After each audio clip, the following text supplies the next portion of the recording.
Hello and welcome to another video. Before we get into it, please hit the like...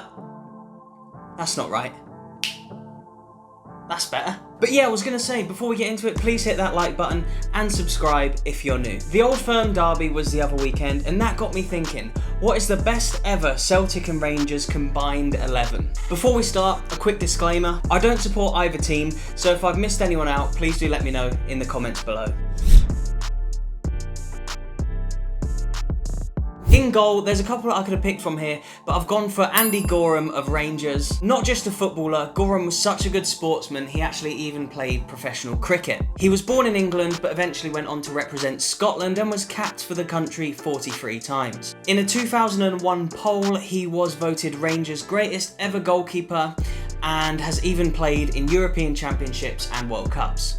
Not many Scottish goalkeepers can say they've done that. He won 5 league titles, 3 Scottish Cups and 2 Scottish League Cups at his time at Ibrox. He even won the SFA Player of the Year and Scottish Football Writers Player of the Year as well one season, so for a goalkeeper to win that, he must have been quality. He famously got diagnosed with a mild form of schizophrenia, which resulted in one of the greatest chants of all time. 2 Andy Gorams, there's only 2 Andy Gorams. So the right back position. When doing my research, I couldn't find too many from the kind of modern era to pick from, so I've gone for Danny McGrain of Celtic. He came into Celtic's team 3 years after they won the European Cup in Lisbon, so in around the early 1970s he made his way into the team as a youngster, and he's now considered Scotland's best ever right back. With 7 league titles and numerous cups to his name, he even represented Scotland at the 1974 World Cup. Along with a load of other Celtic youngsters that came through at the time, the likes of Kenny Dalglish, he was one of a number of youngsters to go on to replace the ageing Lisbon Lions. No easy feat. Centre back, so yeah, next up in line in the defence,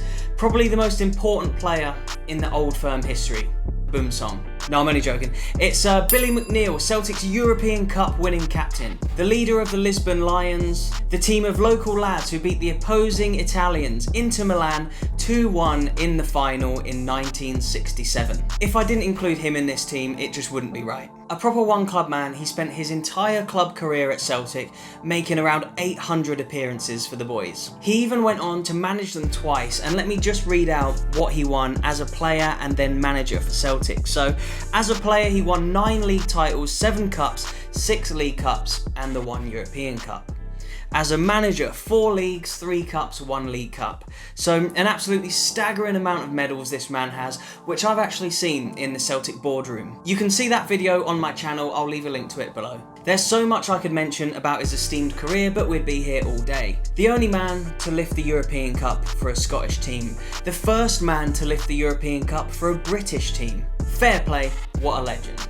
Next up at centre back, pairing against the great Billy McNeill, is the first modern day name of the 11. I've gone for Virgil van Dijk, and I wanted to get a few modern day players in, and being a Liverpool fan, I just couldn't leave out Big Virgil. A Rolls Royce of a player who stuck around at Celtic for a couple of years. He took free kicks and even dribbled from his own half to score goals whilst playing up here in Scotland. A shame he doesn't do that nowadays for Liverpool, but that just shows his ability as a player. I believe that Neil Lennon actually knew within the first training session that he was going to be a massive player and that he wouldn't be at Celtic for long. Signed from Groningen in the Netherlands for about 2 million, they went on to sell Van Dijk for around 13 mil to the Saints, and that's Southampton, not St Mirren. I believe they even inserted a sell-on clause for when Southampton sold him on, which they eventually did to Liverpool for 75 mil. So he's done a lot for the club, not just when he was here, but in the resulting years as well. Left back.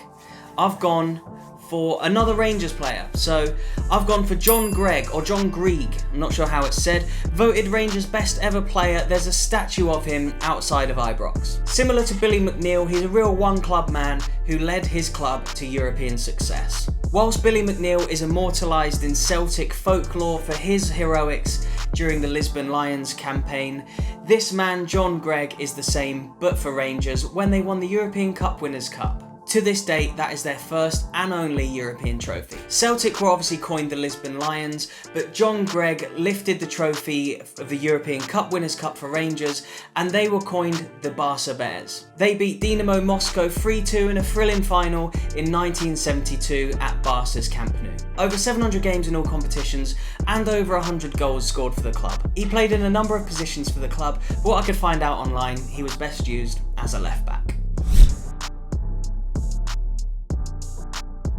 Yeah, midfielders. So, I've gone for a 4-3-3 today, just because I wanted to get a few attacking players in, and I think that's, you know, the kind of formation that people play nowadays, that teams play nowadays. So, first off, in midfield, modern day player, Scott Brown. Okay, I know there's going to be a lot of comments down below saying he's not the most technically gifted player, and there's probably a huge amount of players that you could probably put in his place who are better footballers than Scott Brown. But let me give you the reasons that he's in my team. Yes, I understand that the modern era has been somewhat easy for Celtic, but I don't think you can look past what he's done for the club. I can't gloss over what Bruni's done for the club in the past decade or so. Yes, he's won 10 Scottish leagues, 5 cups and 6 league cups. So yeah, a bit of a dying breed. He's a competitive centre midfielder who gets the crowd going through tackles and through his hard play rather than like the goals that he scores. He's got that competitive edge to his play, which I think is kind of dying out of the game at the moment. So yeah, as like a different kind of player, I've put him in. And like I said earlier, I want to get a few more modern names in the team as well. So next up in midfield, next to Scott Brown, there's probably the most iconic player in English football history, Paul Gascoigne, Gazza. I could not make this video and not put him in the team. He was absolutely class for Rangers back in the 90s. If you just go on YouTube after this video is finished and type in Paul Gascoigne highlights Rangers, you'll see some of the amazing goals that he scored for the club. Yeah, he won 2 league titles, 1 cup and 1 league cup during his time here in Glasgow. He scored big goals, amazing goals, hat-tricks, got into fights, and obviously had the banter off the pitch as well. At the end of the day, Scottish football was made better by having Gazza in it. And finishing off the midfield, I had to squeeze another Lisbon Lion in here. I don't have enough yet, and considering that it's Scotland's biggest club football achievement, I have to throw another name in there. And it was a toss-up today for this next position between Bobby Murdoch and Bertie Auld. I'm going to give it to Murdoch though, just because he won more trophies overall at Celtic than Auld did in his Celtic career, but it really could have been either.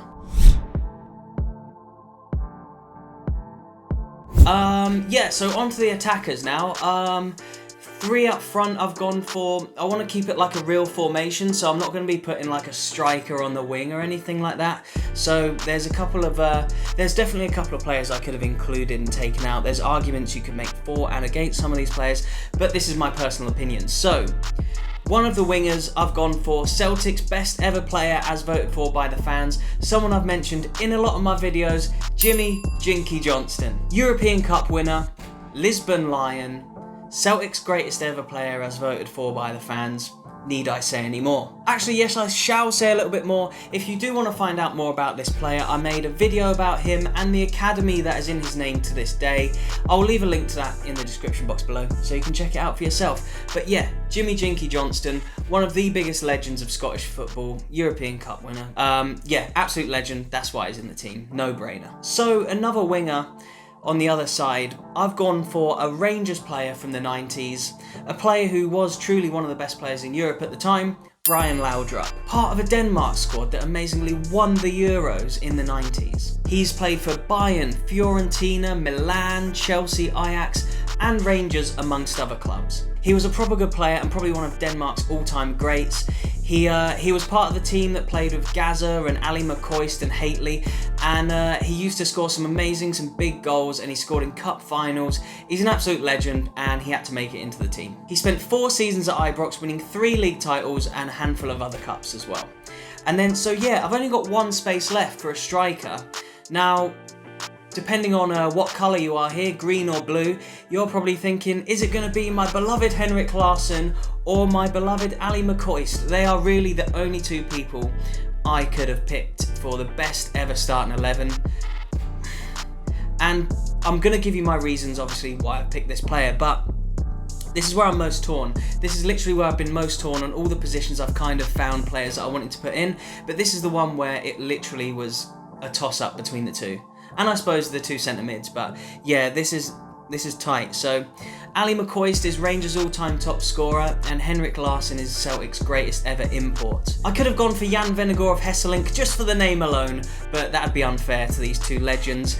And who is it going to be? I'm going to go for Henrik Larsson, just. Stick around for a bit longer though after this Henrik Larsson point, because there's a few honourable mentions that could have really made it into this team. So yeah, in 1997, Celtic bought the Swede from Feyenoord in the Netherlands for about £650,000. An absolute bargain considering he scored 242 goals in all competitions for the club. That's just over £2,500 per goal. Yes, he scored almost 250 goals in just 7 seasons for the club, one of which he only played a handful of games due to this horrific leg break. He won numerous domestic honours and was part of the Celtic team that got to the UEFA Cup final in 2003. They eventually went on to lose that final to Jose Mourinho's Porto, who a year later would go on to be European champions. Larsson left Celtic for Barcelona. That just shows the level of quality that this man had. He even then went on to play for Sir Alex Ferguson at Manchester United.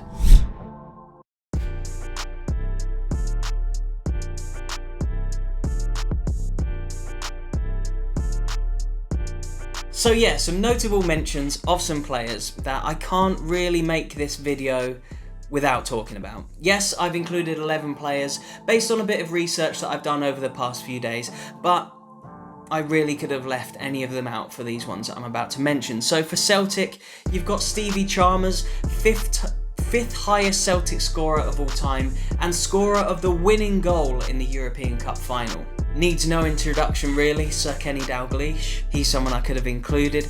Ronnie Simpson was who I was looking at in goal as well as Gorham. I went for Gorham, but yeah, Ronnie Simpson was the Lisbon Lion goalkeeper. So next up, Jim McGrory. He's Celtic's all-time leading goal scorer. Bobby Lennox, Celtic's second leading scorer and also a Lisbon Lion, and Neil Lennon, more of a modern day player. He's obviously played and managed now at Celtic for a number of years. And then on to Rangers. So Davy Cooper, he was a generational talent who played for Rangers, won numerous titles for them and also won a cup for Motherwell. Slim Jim Baxter as well for Rangers. He's an absolute legend of the club from the 60s. Obviously Ali McCoist, who it was a toss-up between as the striker position. He's Rangers' all-time top scorer. And yeah, he narrowly missed out in the starting 11. And then we've also got Richard Gough and Mark Hateley, who are massive for Rangers in the 90s. So yeah, there's huge players there. And if I've missed any of them out that you think I should have mentioned in this video or even included in the starting 11, do let me know below. Please remember to like this video and subscribe if you're new. There's way more Scottish content coming up, so you're not going to want to miss it. Thanks very much for watching, and I'll see you in the next one.